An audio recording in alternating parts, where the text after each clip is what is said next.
Meu nome é Sofia e, aos 31 anos, eu nunca imaginei que minha carreira de sucesso como contadora se tornaria uma maldição.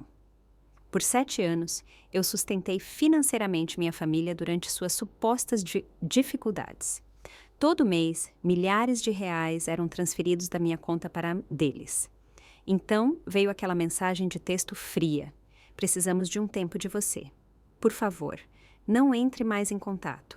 De jeito nenhum. Meu coração se partiu em 1000 pedaços.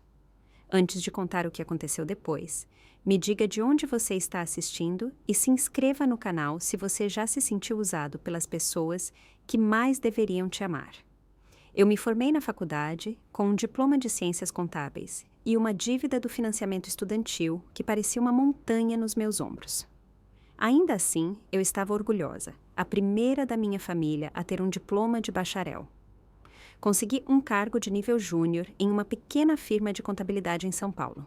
O salário inicial era modesto, mas era meu, conquistado com anos de noites em claro, estudando e trabalhos de fim de semana durante a faculdade. Naquela época, meu relacionamento com minha família era o que a maioria chamaria de normal, talvez até próximo.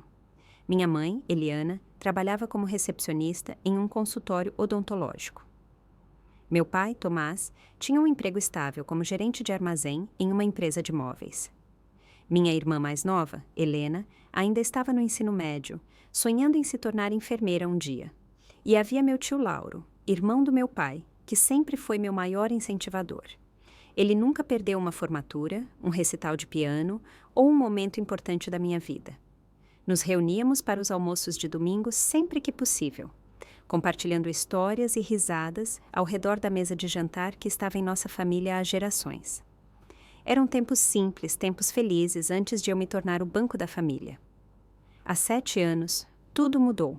Eu estava acabando de me instalar no meu apartamento, aproveitando a independência que vinha com meu primeiro salário de verdade quando meu telefone tocou.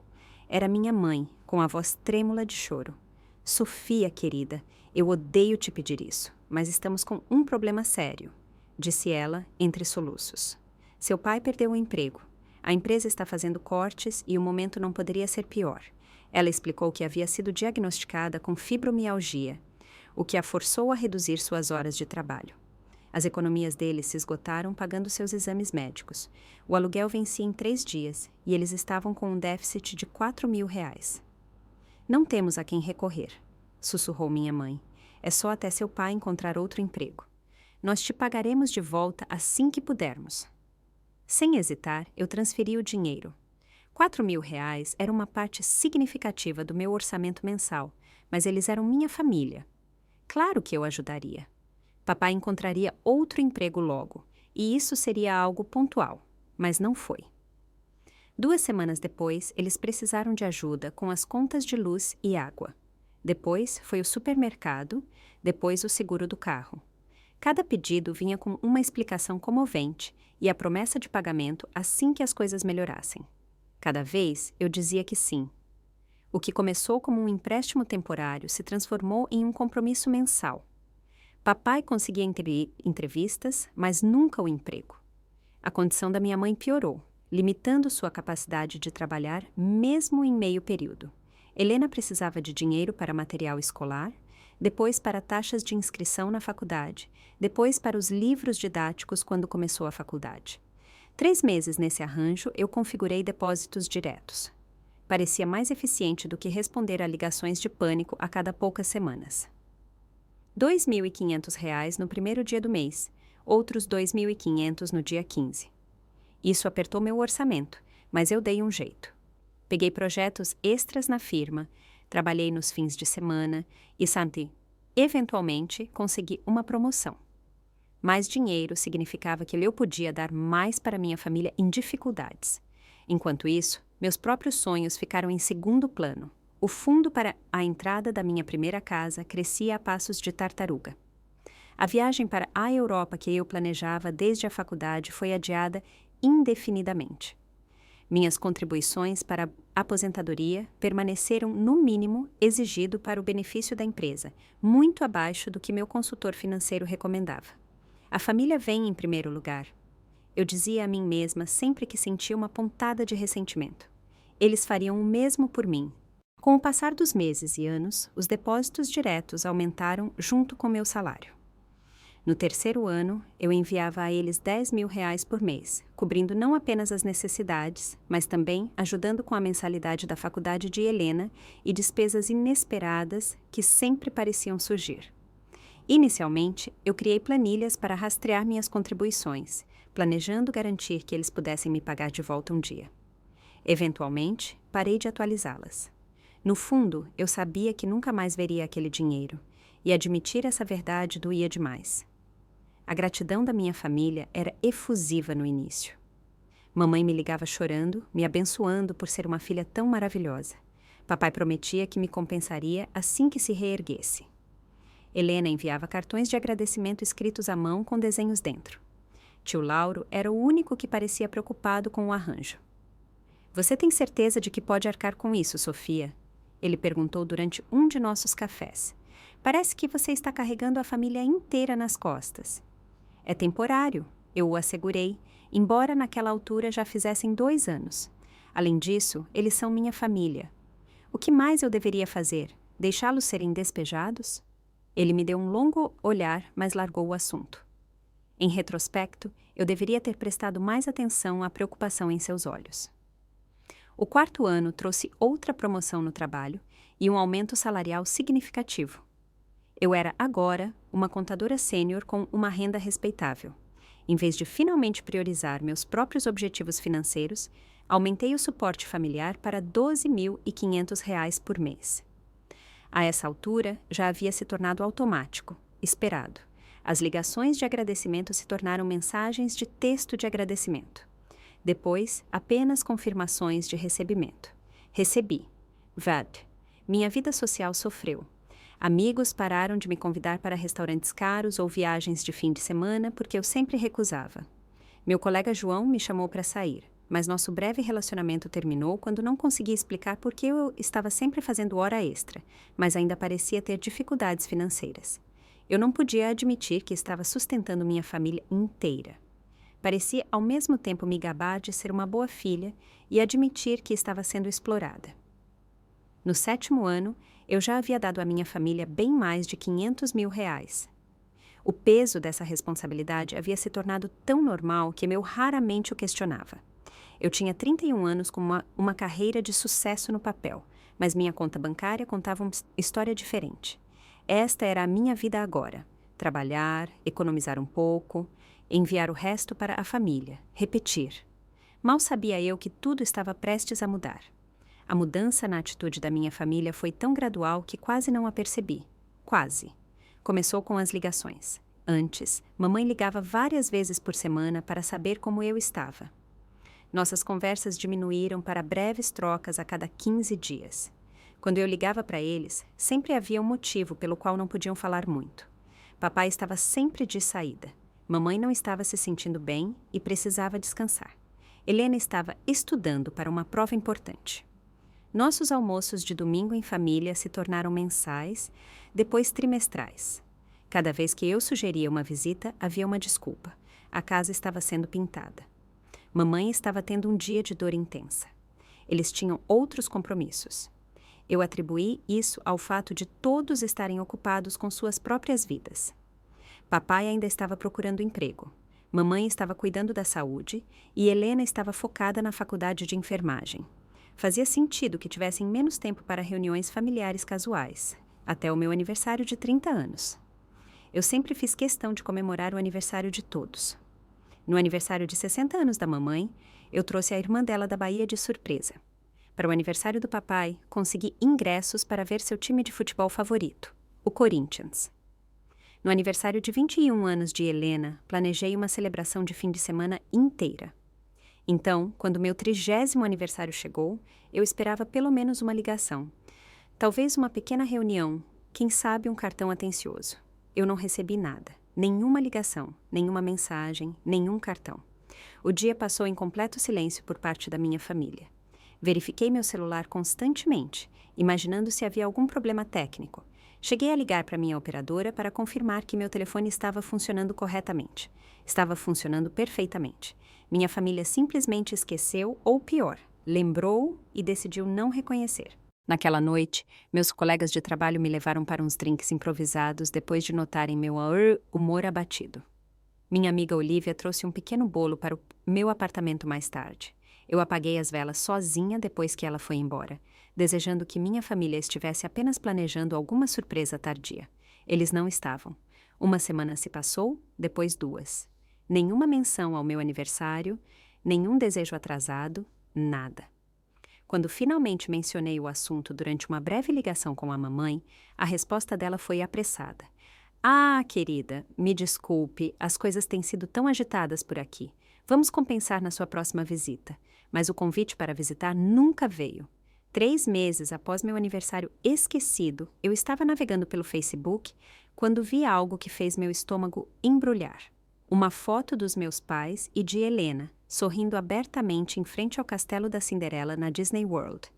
A data mostrava que a foto fora postada apenas 2 dias antes. Eu encarei a imagem, incapaz de processar o que estava vendo. Minha família, que eu estava sustentando financeiramente porque eles não podiam pagar o aluguel, de alguma forma encontrou dinheiro para uma viagem à Disney. Uma viagem que eles não me mencionaram nem uma vez. Com as mãos trêmulas, liguei para minha mãe. Ah, Sofia! Ela pareceu surpresa ao me ouvir. Como você está, meu amor? Estou bem, eu disse, tentando manter minha voz firme. Acabei de ver umas fotos interessantes no Facebook. Quando vocês iam me contar sobre a Disney? Seguiu-se uma longa pausa. Foi uma coisa de última hora. Ela finalmente disse. A Helena tem se esforçado tanto na faculdade de enfermagem e seu pai e eu achamos que ela merecia uma folga. Foi só uma viagem rápida de fim de semana. Uma viagem rápida de fim de semana para a Flórida, saindo de São Paulo? Perguntei. Isso deve ter custado milhares de reais. Encontramos uma boa promoção, disse mamãe rapidamente. E seu tio Lauro ajudou um pouco também. Isso não parecia com o tio Lauro. Ele sempre fora cuidadoso com o dinheiro e expressara preocupação com a dependência da minha família do meu apoio financeiro. Entendo, eu disse, sem acreditar nela por um segundo. Bem, espero que todos tenham se divertido. Nós nos divertimos, querida. Desculpe não termos mencionado. Não queríamos que você sentisse que precisava contribuir para isso também. Você já faz tanto por nós. A conversa terminou de forma estranha, com a mamãe prometendo me ligar em breve para colocarmos o papo em dia. Essa ligação nunca veio. Na semana seguinte, encontrei Olivia para um café. Depois de me ouvir contar a descoberta da Disney World, ela pousou a xícara com uma firmeza incomum. Sofia, eu me segurei por anos porque você sempre os defende, mas isso é ridículo. Sua família está se aproveitando de você, há anos. Isso não é verdade, protestei fracamente. Eles estão passando por momentos difíceis. Por 7 anos. Olivia ergueu uma sobrancelha. Ninguém passa por momentos difíceis por 7 anos consecutivos sem alguma má gestão séria ou engano envolvido. E agora eles estão tirando férias na Disney, enquanto você não pode nem pagar aquela aula de cerâmica sobre a qual você fala há meses, porque envia muito dinheiro para eles. Eles fariam o mesmo por mim se eu precisasse, insisti. Será que fariam? Olivia desafiou. Eles já te apoiaram em alguma coisa, financeiramente ou de outra forma. Abri a boca para responder, mas descobri que não tinha exemplos para oferecer. Olivia suavizou o tom. Estou dizendo isso porque me importo com você. Isso não é normal ou saudável. Em algum momento você precisa considerar a possibilidade de que eles estão te usando. Eu descartei suas preocupações externamente, mas não conseguia parar de pensar em suas palavras nos dias que se seguiram. Então, veio o incidente no shopping. Eu raramente esbanjava em compras, mas precisava de uma roupa nova para uma apresentação importante no trabalho. Enquanto olhava uma loja de departamento, avistei uma figura familiar no balcão de bolsas de luxo. Helena, minha irmã, que supostamente estava lutando para pagar os livros de enfermagem, estava comprando uma bolsa de grife que eu sabia que custava bem mais de 5.000 reais. Aproximei-me dela, observando-a entregar um cartão de crédito ao vendedor com uma facilidade praticada. Helena, ela se virou, sua expressão mudando de surpresa para algo como culpa. Sofia, o que você está fazendo aqui? Comprando roupas para o trabalho, eu disse, olhando para a sacola de compras de grife agora em sua mão. Que bolsa bonita! Ah, essa, ela riu nervosamente. É só uma réplica, super barata. Eu havia trabalhado como vendedora durante a faculdade. Eu sabia que a loja não vendia falsificações e reconhecia a embalagem distinta da marca de luxo. Sério? Da seção de grifes? As bochechas de Helena coraram. Preciso correr. Vou encontrar uns amigos para almoçar. Te ligo mais tarde, tá? Ela se apressou antes que eu pudesse responder, deixando-me ali com uma sensação crescente de desconforto. Mais tarde, naquela semana, passei de carro pelo condomínio de Helena e notei um carro novinho em sua vaga de estacionamento designada. A placa temporária indicava que havia sido comprado recentemente. A última vez que conversamos, ela reclamou dos custos de reparo de seu sedã antigo, insinuando que poderia precisar de ajuda com a conta do mecânico. As peças estavam começando a formar um quadro perturbador, mas eu ainda não conseguia aceitar o que elas estavam me mostrando. Era hora de falar com a única pessoa da minha família que sempre foi direta comigo. Tio Lauro concordou em me encontrar em nossa lanchonete favorita no domingo seguinte. Ele era o único membro da família que consistentemente arranjava tempo para mim, ligando regularmente e me encontrando para almoçar pelo menos uma vez por mês. Ele chegou cedo, já tomando um café, quando eu deslizei para o banco em frente a ele. Você parece preocupada, minha querida, disse ele, estudando meu rosto. Tudo bem no trabalho? O trabalho está bem, respondi, pedindo um café à garçonete que passava. Eu queria falar com você sobre mamãe, papai e a Helena. A expressão do tio Lauro mudou sutilmente. Ele pousou a caneca e suspirou. Eu estava me perguntando quando essa conversa aconteceria. Que conversa? Aquela em que você finalmente percebe o que está acontecendo. Meu estômago se contraiu. E o que exatamente está acontecendo, tio Lauro? Ele parecia sofrido, passando a mão pelos cabelos grisalhos. Sua família tem se aproveitado da sua generosidade, Sofia. Há anos. Mamãe disse que você ajudou a pagar a viagem deles para a Disney, eu disse, observando sua reação cuidadosamente. As sobrancelhas de Lauro se ergueram. Disney? Eu não paguei por nenhuma viagem à Disney. Eu nem sabia que eles foram para a Disney. Foi o que eu pensei, murmurei. Escute, Sofia. Há algo que você precisa saber. Seu pai está trabalhando de novo há 3 anos. O mundo pareceu parar. O quê? Ele conseguiu um emprego como supervisor de turno na indústria Johnson. Paga melhor que o antigo cargo no armazém, com benefícios e tudo. Isso é impossível, eu disse. Embora, mesmo enquanto as palavras saíam da minha boca, eu soubesse que era verdade. Explicava tanta coisa. Eles teriam me contado. Teriam parado de pedir dinheiro. Lauro balançou a cabeça tristemente. Eles não veem mais como pedir. Eles veem seu dinheiro como um direito deles. Eu tentei falar com o Tomás sobre isso. Disse a ele que não era certo continuar tirando de você quando eles já estão de pé. Ele ficou bravo. Disse que eu não entendia as pressões de criar uma família. E os problemas de saúde da mamãe? A fibromialgia dela é real, mas está bem controlada, o suficiente para que ela começasse a trabalhar meio período na secretaria da igreja há 2 anos. Não é muito, mas entre isso e o emprego do seu pai, eles estão bem financeiramente. Melhores do que bem, na verdade. Pensei na viagem à Disney. Na bolsa de grife de Helena, em seu carro novo. Eles estão vivendo bem, não estão? Com o meu dinheiro? Lauro assentiu sombriamente. Seus pais reformaram a cozinha no ano passado. Bancadas de granito, eletrodomésticos novos, tudo do bom e do melhor. Helena tem falado sobre uma viagem de férias para Cancún com as amigas. Enquanto isso, você está se matando de trabalhar para financiar o estilo de vida deles. Meu café chegou, mas não consegui beber. Minha garganta parecia muito apertada.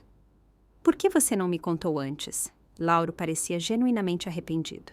Eu tentei, do meu jeito. Lembra de todas aquelas vezes? Eu perguntei se você tinha certeza de que podia continuar a sustentá-los, mas você sempre parecia tão determinada a ajudar. E eles são minha família também. Isso me colocou em uma posição impossível. Ele estendeu a mão sobre a mesa para apertar a minha. Me desculpe, Sofia, eu deveria ter sido mais direto. A culpa não é sua, eu disse. Embora parte de mim desejasse que ele tivesse me contado antes que eu tivesse doado tanto da minha vida. Tem mais, Lauro continuou, relutante. No mês passado, quando eu estava ajudando seu pai com alguns trabalhos no quintal, ouvi seus pais discutindo se deveriam pedir para você aumentar sua contribuição para ajudar com um timeshare que eles querem comprar na Flórida. Um timeshare? Você está falando sério? Eu os confrontei sobre isso. Disse a eles que era vergonhoso até mesmo considerar pedir mais a você quando não foram honestos sobre a situação deles. Sua mãe ficou na defensiva, disse que eles mereciam coisas boas depois de tudo o que passaram. Seu pai me acusou de ter inveja do planejamento financeiro deles. Foi assim que ele chamou, Sofia. Planejamento financeiro. Eu me senti fisicamente doente. 7 anos de sacrifícios, de colocar minha vida em espera, reduzidos a planejamento financeiro para as compras de luxo dos meus pais. Eles já falaram em me pagar de volta? Perguntei, já sabendo a resposta. Lauro balançou a cabeça. Nunca os ouvi mencionar isso. Acho que na cabeça deles é isso que as filhas fazem pelos pais. Eles se convenceram de que têm direito ao seu apoio. Passei a hora seguinte fazendo perguntas a Lauro, preenchendo as lacunas do engano da minha família.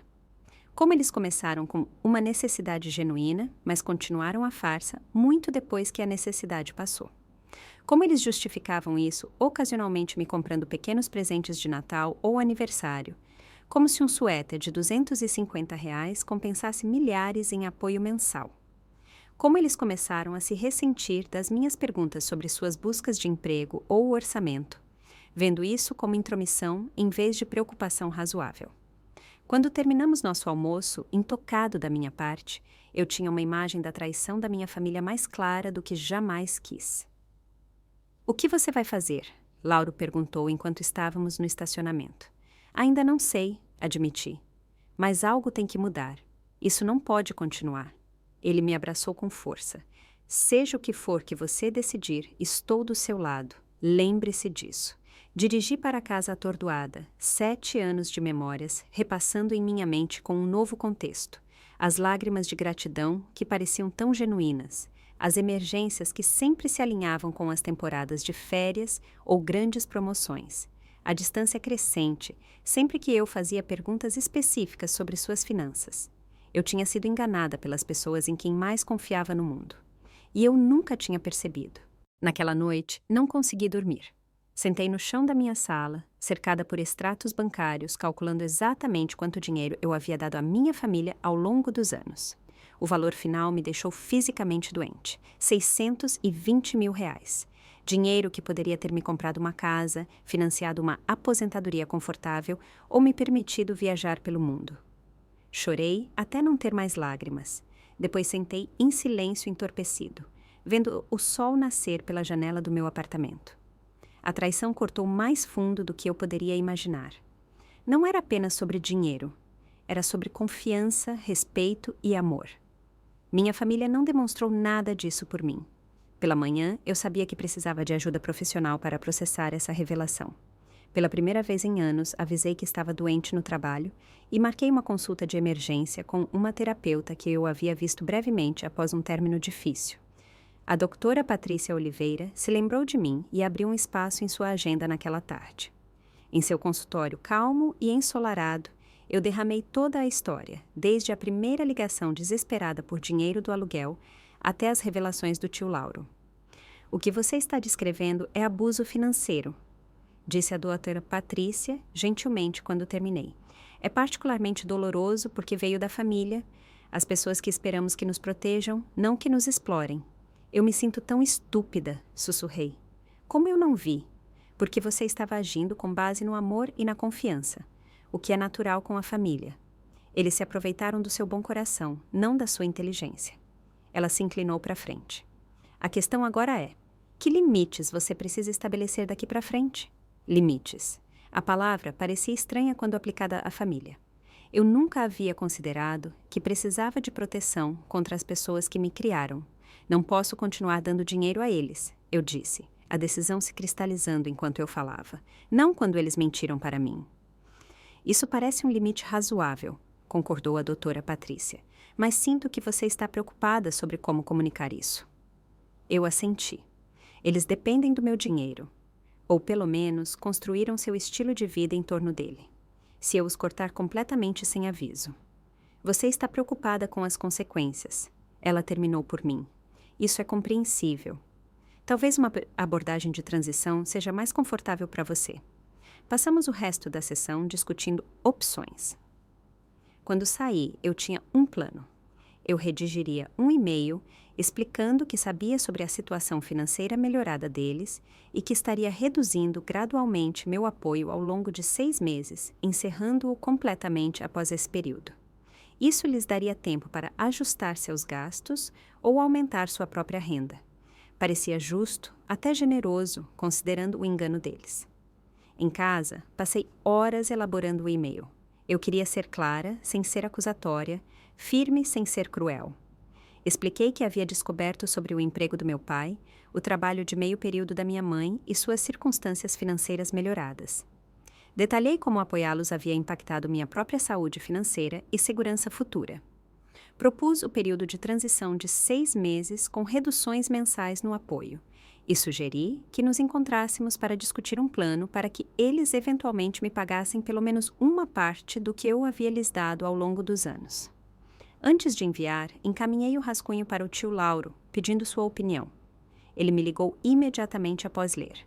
É mais generoso do que eles merecem, disse ele francamente. Mas reflete quem você é, Sofia, compassiva mesmo quando magoada. Acho que é uma boa abordagem. Você vai ajudá-los a se ajustar se eles tiverem dificuldades com a transição? Perguntei. Claro, ele prometeu. Farei o que puder para apoiá-los nessa mudança e para te apoiar no estabelecimento desses limites necessários. Sua garantia me deu a coragem que eu precisava. Respirei fundo e apertei enviar, depois desliguei meu telefone, incapaz de encarar a reação imediata deles. Na manhã seguinte, acordei me sentindo mais leve, apesar da incerteza ali à frente. Pela primeira vez em anos, me permiti pensar nos meus próprios sonhos, independentemente das necessidades da minha família. Olhei anúncios de imóveis para pequenos apartamentos. Pesquisei o preço de uma viagem de 2 semanas para a Itália. Calculei a rapidez com que poderia quitar o restante do meu financiamento estudantil se redirecionasse o dinheiro do apoio familiar para a redução da dívida. As possibilidades eram ao mesmo tempo emocionantes e aterrorizantes. Eu me defini como a provedora da família por tanto tempo que não tinha certeza de quem eu era sem esse papel. Finalmente liguei meu telefone por volta do meio-dia, preparando-me para chamadas perdidas, mensagens de texto ou e-mails raivosos. Para minha surpresa, não havia nada. Nenhum reconhecimento do meu e-mail, nenhuma justificativa defensiva, nenhum pedido de desculpas. Apenas silêncio. O silêncio continuou durante a tarde e até a noite. Verifiquei meu e-mail repetidamente para confirmar que havia sido enviado corretamente. Cheguei a ligar para o tio Lauro para perguntar se ele tinha notícias deles. Nada, disse ele, parecendo preocupado. Isso é incomum. Vou passar na casa deles amanhã se você não tiver notícias. Eu concordei, embora uma sensação inquietante tivesse começado a se enraizar. Esse tratamento de silêncio não era um bom sinal. O dia seguinte passou com o mesmo silêncio sinistro. Nenhum contato de nenhum membro da família, nem mesmo de Helena, que normalmente respondia às mensagens em minutos.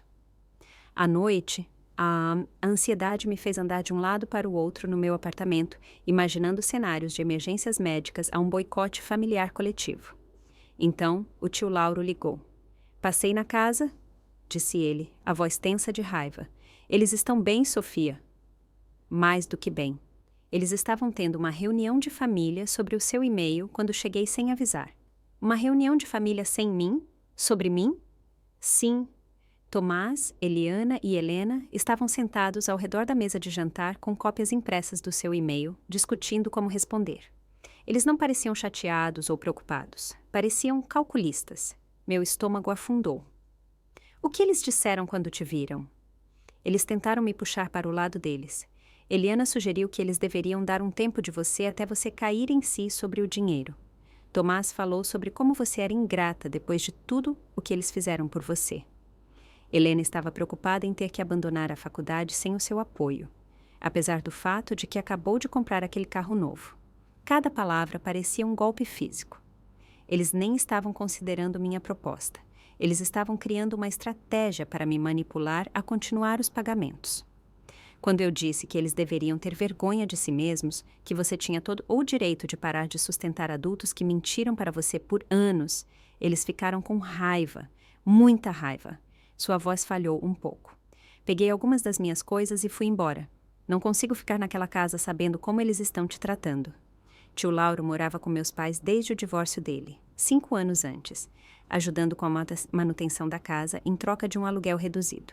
O fato de ele estar disposto a sair por causa disso dizia muito. "Para onde você vai?" perguntei, preocupada com ele agora. "Tenho um amigo com um quarto vago. Vou ficar bem. Estou mais preocupado com você e com o que eles podem fazer a seguir." Não tivemos que esperar muito para descobrir. A mensagem no grupo chegou às 21h37 daquela noite, bem quando eu estava me preparando para dormir. Era do número da minha mãe, mas a mensagem foi claramente elaborada em comitê. "Depois de discutirmos seu e-mail como uma família, decidimos que precisamos de um tempo de você. Suas acusações e ultimatos nos magoaram profundamente, depois de tudo o que fizemos por você. Por favor, não entre mais em contato. De jeito nenhum. Entraremos em contato quando estivermos prontos para seguir em frente." Eu encarei o telefone, lendo e relendo a dispensa fria. Nenhum reconhecimento do engano deles. Nenhuma gratidão por 7 anos de apoio financeiro. Nenhum reconhecimento dos sacrifícios que eu havia feito. Apenas uma ordem para desaparecer até que eles decidissem que eu era digna de sua atenção novamente. A injustiça disso queimou através do meu choque.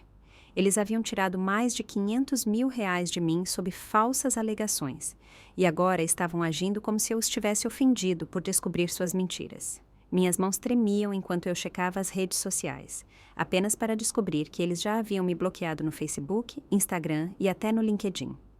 Uma excisão digital limpa de suas vidas. Liguei para o tio Lauro, que atendeu no primeiro toque. Eles mandaram uma mensagem no grupo, eu disse, minha voz surpreendentemente firme. Eles querem um tempo de mim. Me bloquearam em todas as redes sociais. Aqueles ingratos, manipuladores. Ele não terminou a frase, respirando fundo em vez disso. Eu sinto muito, Sofia. Eu sabia que eles poderiam reagir mal, mas isso está além do que eu esperava. É nisso que eles se tornaram e não tem nada a ver com você. Você merece muito mais. O que eu faço agora?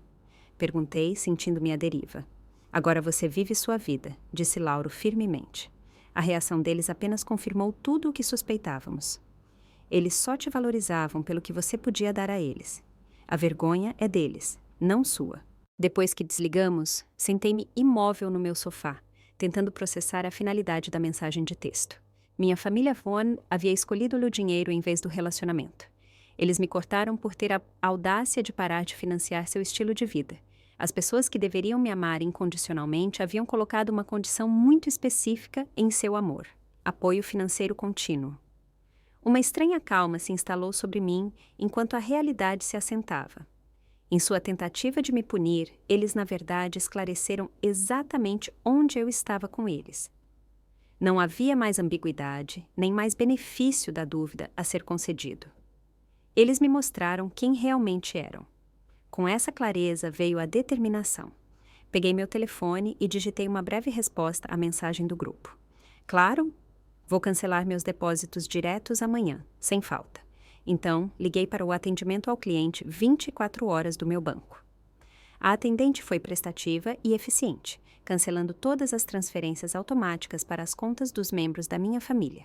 Ela perguntou se eu queria bloquear futuras transferências para aqueles números de conta, e após um momento de hesitação, eu disse que sim. Posso ajudar com mais alguma coisa esta noite? Ela perguntou alegremente. Não, é só isso. Obrigada. Ao proferir as palavras, senti uma estranha mistura de luto e libertação. 7 anos de obrigação financeira terminaram com uma única ligação. Eu dormi surpreendentemente bem naquela noite, como se um peso tivesse sido fisicamente retirado do meu corpo. De manhã, transferi o dinheiro que teria ido para minha família para minha própria conta poupança, maravilhada com como isso instantaneamente aumentou minha segurança financeira. No trabalho, concentrei-me em meus projetos com energia renovada. Meu colega João notou a diferença, comentando que eu parecia mais leve de alguma forma. Eu simplesmente sorri e disse que havia resolvido um antigo problema pessoal. Naquela noite, permiti-me navegar por anúncios de imóveis mais seriamente, contatando um corretor sobre a visita a um apartamento de preço modesto em um bairro que eu admirava há muito tempo. Pela primeira vez, a casa própria parecia uma possibilidade realista, em vez de um sonho distante.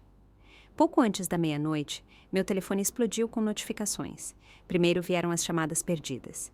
6 da minha mãe, 4 do meu pai, 3 de Helena.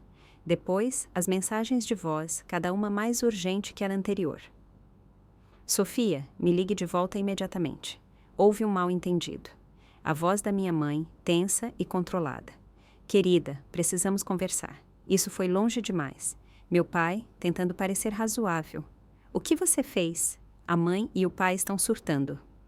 Helena, acusatória e em pânico. Então vieram as mensagens de texto. Mãe, o banco diz que a transferência falhou. Me ligue o mais rápido possível. Pai, deve haver um erro com o pagamento automático. Temos contas vencendo amanhã. Helena, isso não tem graça, Sofia. A mãe está chorando. Desliguei as notificações e coloquei meu telefone virado para baixo na mesinha de cabeceira. A emergência deles não era mais minha emergência. O dia seguinte seria cedo o suficiente para lidar com as consequências. Tio Lauro ligou cedo na manhã seguinte. Seus pais estão bombardeando meu telefone, disse ele sem preâmbulos. Aparentemente, eles tentaram fazer uma compra grande esta manhã e o cartão foi recusado. Eles estão desesperados para entender por que seu dinheiro não entrou. Você disse a eles por quê? Perguntei. Eu disse a eles que deveriam ler sua resposta, a mensagem de texto deles com mais atenção. Eliana realmente disse, e eu cito, ela nunca pararia os pagamentos de verdade.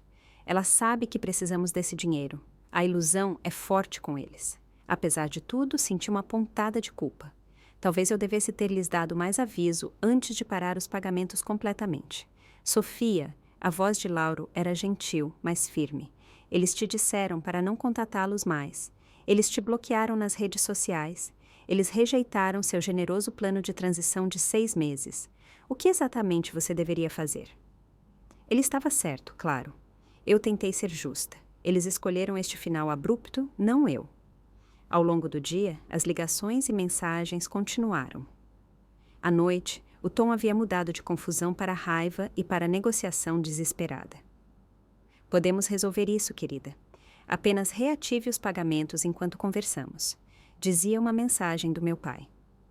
Não entendo por que você está nos punindo assim. Somos sua família, escreveu minha mãe. Eu posso ter que abandonar a faculdade de enfermagem. É isso que você quer? A mensagem de Helena, uma tentativa transparente de manipulação por culpa. Eu não respondi a nenhuma delas. Tio Lauro me manteve atualizada sobre suas reações, relatando que agora o culpavam por me envenenar contra eles e pediram que ele se mudasse completamente. Estarei fora até o fim de semana, ele me disse. Meu amigo Juca está me deixando ficar com ele até eu encontrar meu próprio lugar. Sinto muito que você esteja no meio disso, eu disse. Não se desculpe. Isso já estava para acontecer há muito tempo. Eu só sinto por não ter falado mais cedo. 3 dias depois de cancelar os depósitos diretos, cheguei em casa do trabalho e encontrei Helena sentada no chão do lado de fora da porta do meu apartamento, uma sacola de presente ao seu lado. Ela se levantou quando me viu. Finalmente! Estou esperando há horas, disse ela, como se eu estivesse atrasada para um compromisso que nunca marquei. O que você está fazendo aqui, Helena? Perguntei, mantendo a voz neutra enquanto destrancava minha porta. Precisamos conversar, disse ela, seguindo-me para dentro sem esperar por um convite. Toda essa situação saiu do controle. Mamãe e papai estão arrasados. Você não está atendendo nossas ligações ou mensagens. Coloquei minha bolsa de trabalho no chão e me virei para encará-la. Vocês todos pediram um tempo. Estou respeitando esse pedido. Aquilo foi só a mamãe sendo dramática. Você sabe como ela é. Não queríamos que você nos cortasse financeiramente. Ela me estendeu a sacola de presente. Aqui, trouxe algo para você. Dentro havia uma vela perfumada cara, da mesma marca que eu uma vez mencionei que gostava, mas nunca comprei para mim por causa do custo. A ironia não passou despercebida. Obrigada pela vela, eu disse, colocando-a de lado. Mas isso não muda nada, Helena. Eu sei sobre o emprego do papai. Sei sobre o trabalho de meio período da mamãe na igreja. Sei sobre sua bolsa de grife e seu carro novo. Sei que todos vocês mentiram para mim por anos. Sua expressão mudou de uma alegria falsa para uma raiva defensiva. E daí? Pais devem ajudar os filhos. Filhos devem ajudar os pais. É assim que a família funciona. Ajudar, sim, mas isso não foi ajuda, Helena. Isso foi exploração. Vocês todos se aproveitaram do meu amor e confiança. Vocês mentiram para mim repetidamente para manter o dinheiro fluindo. Isso não é família. Isso é fraude. Que palavra feia. disse ela, estremecendo. Nós nunca te forçamos a nos dar dinheiro. Você ofereceu. Eu ofereci com base em informações que vocês sabiam que eram falsas. Vocês me deixaram acreditar que o papai estava desempregado por anos. Vocês me deixaram acreditar que estávamos em crise financeira constante. Enquanto isso, vocês estavam tirando férias e comprando itens de luxo com meu dinheiro suado. Os olhos de Helena se encheram de lágrimas, mas eu já tinha visto essa atuação antes. O que você quer de nós? Um pedido de desculpas? Tudo bem, me desculpe. Todos nós sentimos muito. Podemos superar isso agora? Um pedido de desculpas seria um começo, eu disse. Mas não se for apenas uma tática para fazer o dinheiro fluir novamente. Preciso ver uma mudança real, honestidade real e um plano real para pagar de volta pelo menos parte do que vocês tomaram sob falsas alegações. Sua expressão endureceu. Então é isso. Você está mantendo sua própria família como refém financeiro até que atendamos às suas exigências. A acusação era tão distorcida, tão completamente invertida da realidade que quase ri. Não, Helena. Estou simplesmente encerrando um acordo financeiro que foi baseado em mentiras. O que acontece a seguir depende de todos vocês. Você vai se arrepender disso, disse ela, pegando sua bolsa. Quando você precisar de nós um dia, lembre-se deste momento. Depois que ela saiu, sentei-me em meu apartamento silencioso, pensando em sua ameaça de despedida. A verdade era que eu precisei da minha família por anos.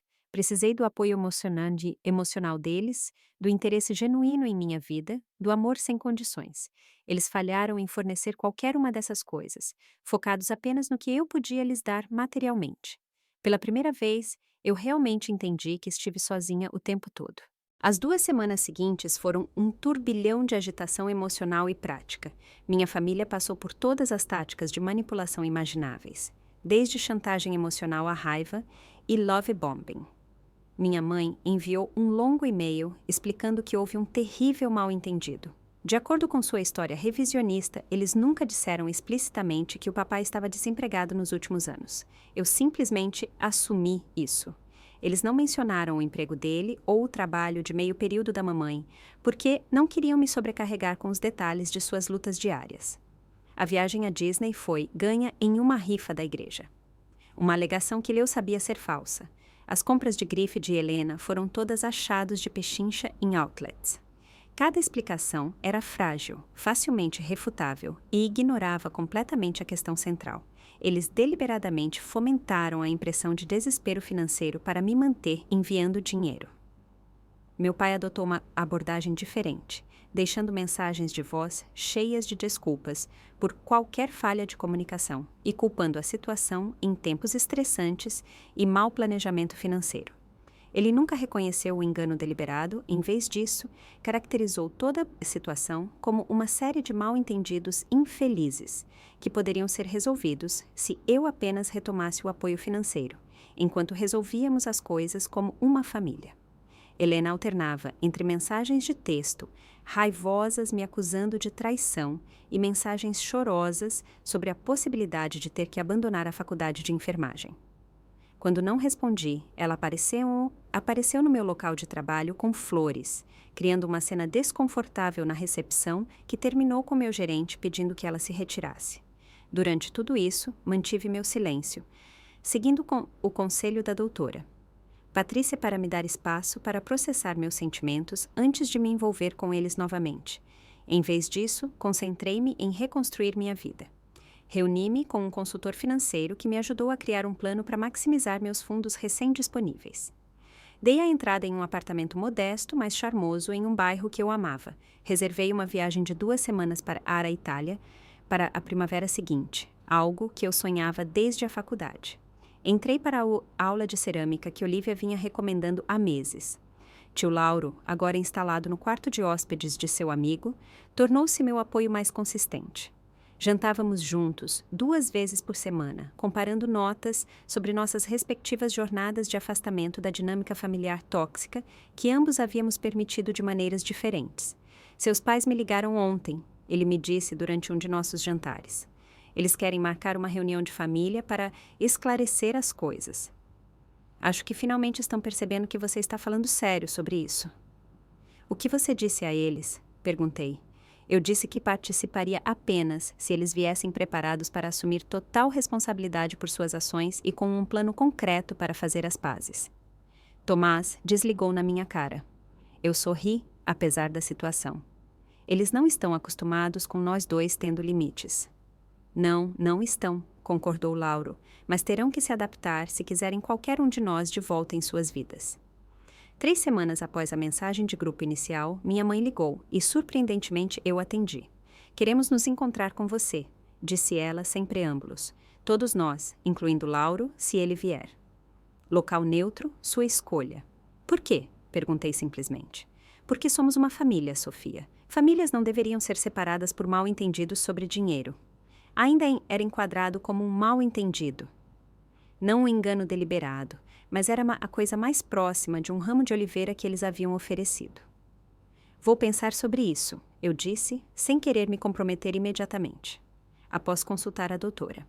Patrícia, concordei com a reunião com condições específicas. Seria em um restaurante público de minha escolha. O tio Lauro estaria presente e eu iria embora imediatamente se eles se tornassem manipuladores ou se recusassem a reconhecer os fatos da situação. Nos encontramos no sábado seguinte em um restaurante italiano tranquilo no centro da cidade. Meus pais e Helena chegaram juntos, todos vestidos mais formalmente do que a ocasião exigia, como se estivessem em uma negociação de negócios. Tio Lauro e eu chegamos separadamente, trocando um olhar de apoio antes de nos sentarmos na grande mesa de canto. Um silêncio desconfortável caiu enquanto o garçom distribuía os cardápios e anotava os pedidos de bebida. Ninguém parecia disposto a ser o primeiro a falar. Finalmente, meu pai pigarreou. Sofia, em primeiro lugar, queremos nos desculpar pela forma como as coisas se desenrolaram. Esta situação saiu do controle e lamentamos a mensagem de grupo. Foi escrita no calor do momento. Era um começo, mas longe do reconhecimento completo que eu precisava. Pelo que exatamente você está se desculpando, pai? Pela mensagem de texto ou pelos anos de engano sobre sua situação financeira? Ele se mexeu desconfortavelmente. Nós nunca quisemos te enganar, simplesmente não queríamos te preocupar com os altos e baixos de nossa recuperação financeira. Recuperação de quê? Insisti. Você tem um emprego estável há 3 anos. Segundo o tio Lauro, a mamãe trabalha meio período há 2 anos. No entanto, vocês continuaram a aceitar milhares de reais de mim mensalmente sem nunca sugerir que o valor poderia ser reduzido porque sua situação havia melhorado. Minha mãe interveio. Nós deveríamos ter sido mais transparentes sobre nossa melhora. Isso foi errado da nossa parte e sentimos muito de verdade. Foi o primeiro reconhecimento genuíno e eu assenti levemente em reconhecimento.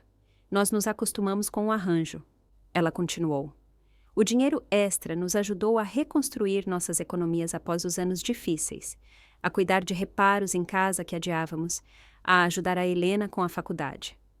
Sua voz sumiu quando ela percebeu que estava descrevendo gastos discricionários, não necessidades de sobrevivência. E a Disney World, acrescentei. E a bolsa de grife de Helena, e seu carro novo, e o timeshare que vocês estavam considerando na Flórida. Meus pais trocaram olhares. Quem te contou sobre o timeshare?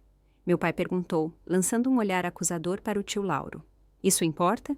Contrapus. O ponto é que vocês estavam usando meu dinheiro para luxos enquanto eu adiava meus próprios objetivos e sonhos porque achava que vocês estavam em situação financeira desesperadora. Helena, que estava estranhamente quieta, finalmente falou.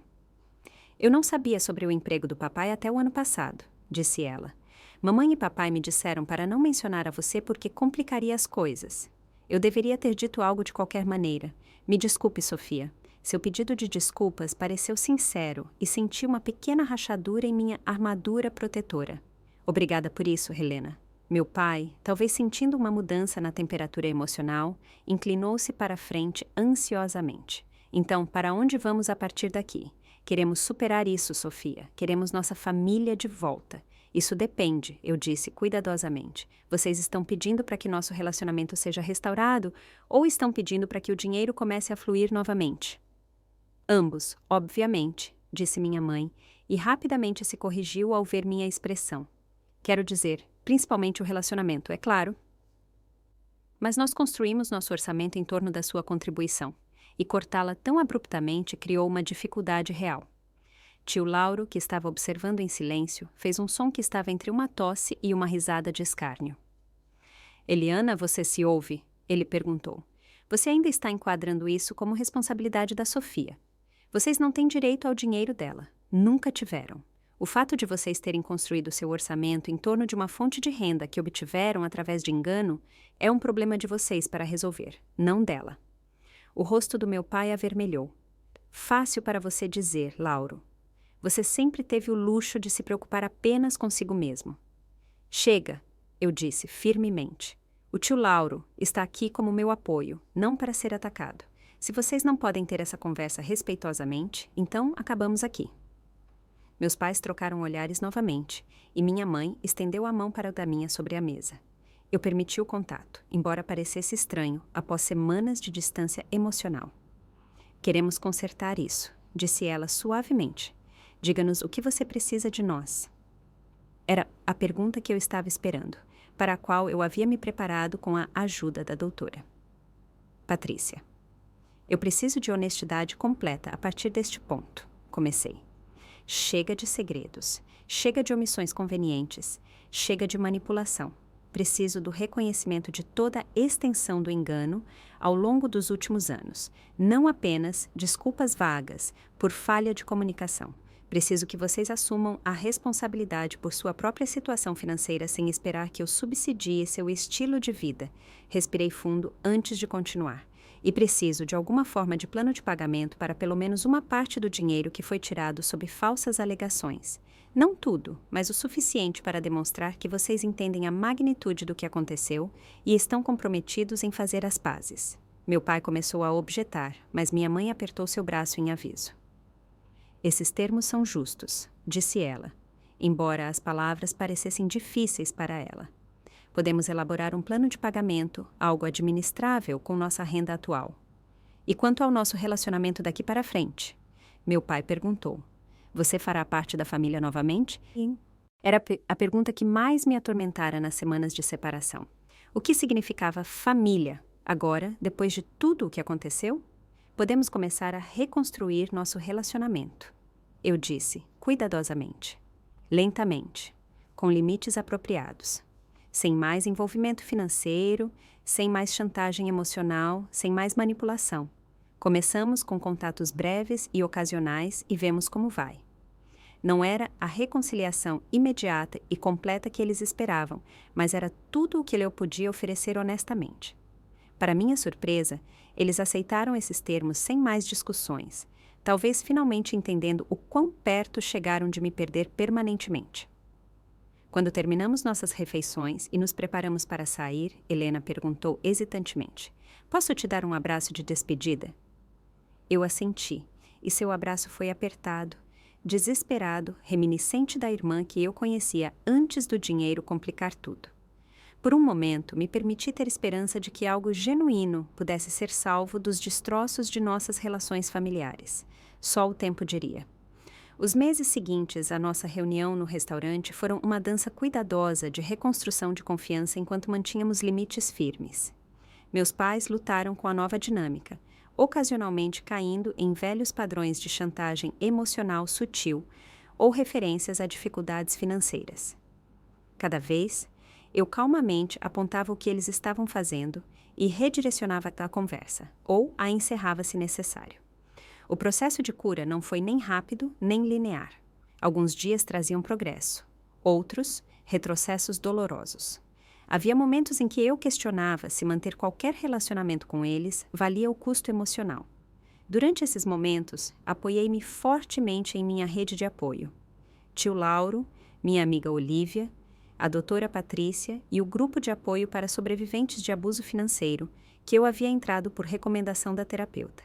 As histórias que ouvi naquele grupo ajudaram a colocar minha experiência em perspectiva.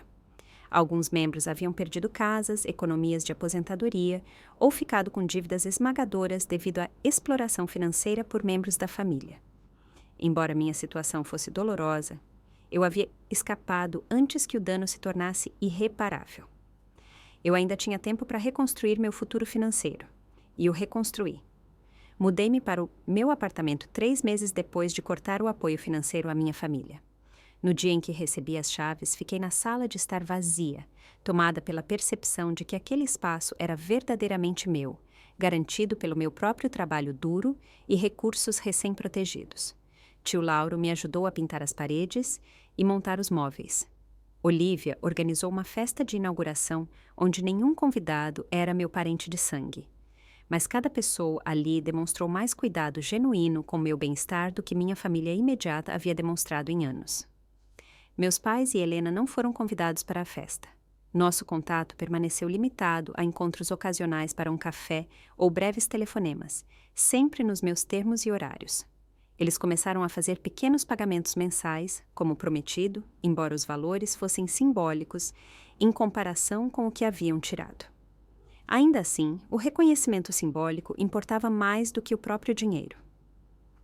6 meses nesse novo arranjo, embarquei em um avião para minha tão adiada viagem à Itália.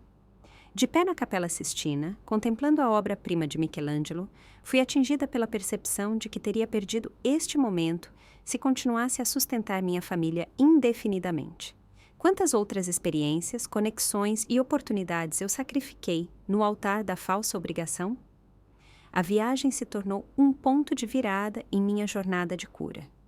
Longe dos lembretes diários do drama familiar, reconectei-me com partes de mim mesma que haviam sido negligenciadas por anos.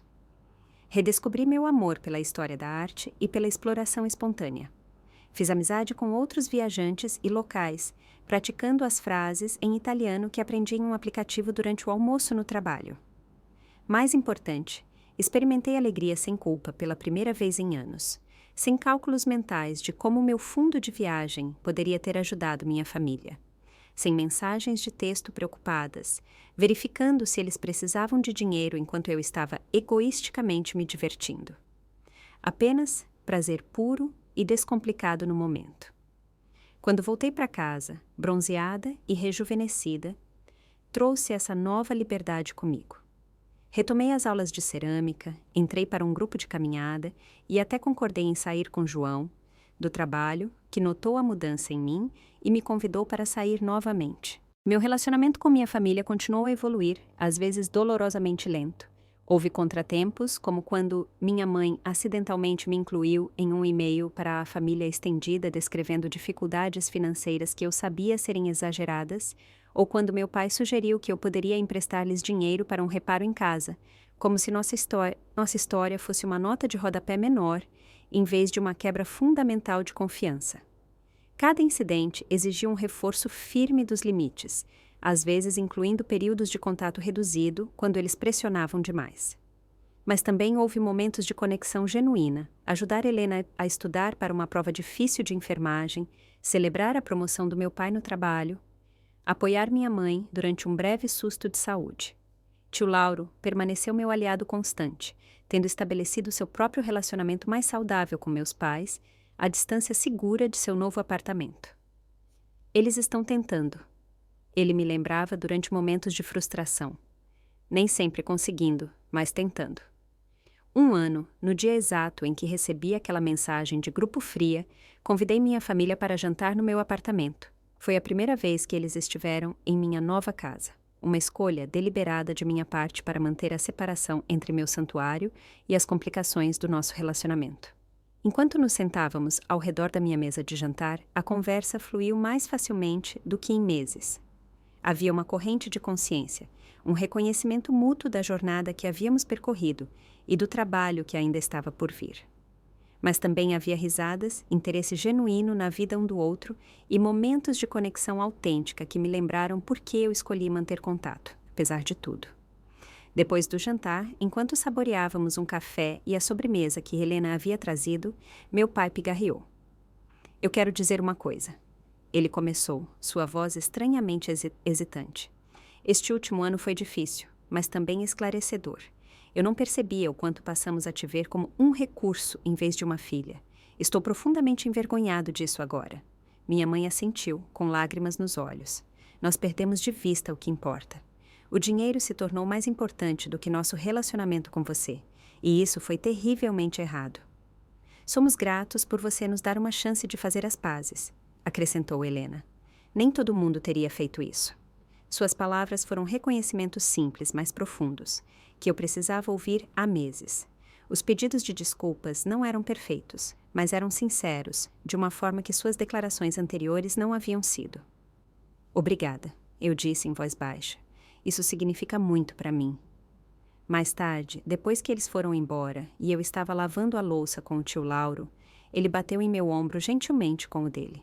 Você conseguiu, minha querida, disse ele com orgulho. Você quebrou o ciclo. E eu tinha. Ao me manter firme em meu valor, ao me recusar a ser valorizada apenas pelo que eu podia fornecer materialmente, forcei uma mudança fundamental em nossa dinâmica familiar. O caminho foi doloroso, o custo alto, mas o resultado foi um relacionamento mais saudável, construído sobre respeito mútuo em vez de exploração. A lição mais profunda que aprendi com essa provação foi a distinção entre generosidade e autossacrifício. A verdadeira generosidade vem de um lugar de força e escolha, não de obrigação ou manipulação. Ela tem limites e expectativas claras. Não diminui quem dá, nem permite padrões prejudiciais em quem recebe. Eu também aprendi que, às vezes, o amor exige dizer não. Que estabelecer limites não é egoísmo, mas necessário para relacionamentos saudáveis. Que meu valor como filha, como pessoa, nunca esteve ligado às minhas contribuições financeiras. Hoje, ainda ajudo minha família ocasionalmente, mas nos meus termos. Assistência pequena e específica para necessidades legítimas. Nunca apoio em aberto ou depósitos diretos. Nosso relacionamento melhorou, embora a reconstrução da confiança continue diariamente, uma pequena interação positiva de cada vez. Quanto a mim, estou florescendo de maneiras que nunca poderia enquanto carregava o peso das demandas financeiras da minha família. Minha carreira avançou. Meu círculo social se expandiu e comecei a construir uma vida rica em experiências, em vez de esgotada por obrigações. A mensagem de texto que uma vez partiu meu coração acabou levando à minha libertação. Ao tentar me punir, minha família, sem querer, me deu o empurrão que eu precisava para reivindicar minha vida. E por isso, ironicamente, sou grata. Você já teve que estabelecer limites difíceis com pessoas que ama? Eu adoraria ouvir suas experiências nos comentários. Se esta história ressoou com você, por favor, clique no botão de curtir e se inscreva no meu canal para mais histórias autênticas sobre dinâmica familiar, crescimento pessoal e cura. E se você conhece alguém que pode estar lutando com problemas semelhantes, por favor, compartilhe este vídeo com essa pessoa. Lembre-se, você é digno de respeito e amor genuíno, não apenas pelo que pode dar aos outros, mas simplesmente por quem você é. Obrigada por ouvir minha história.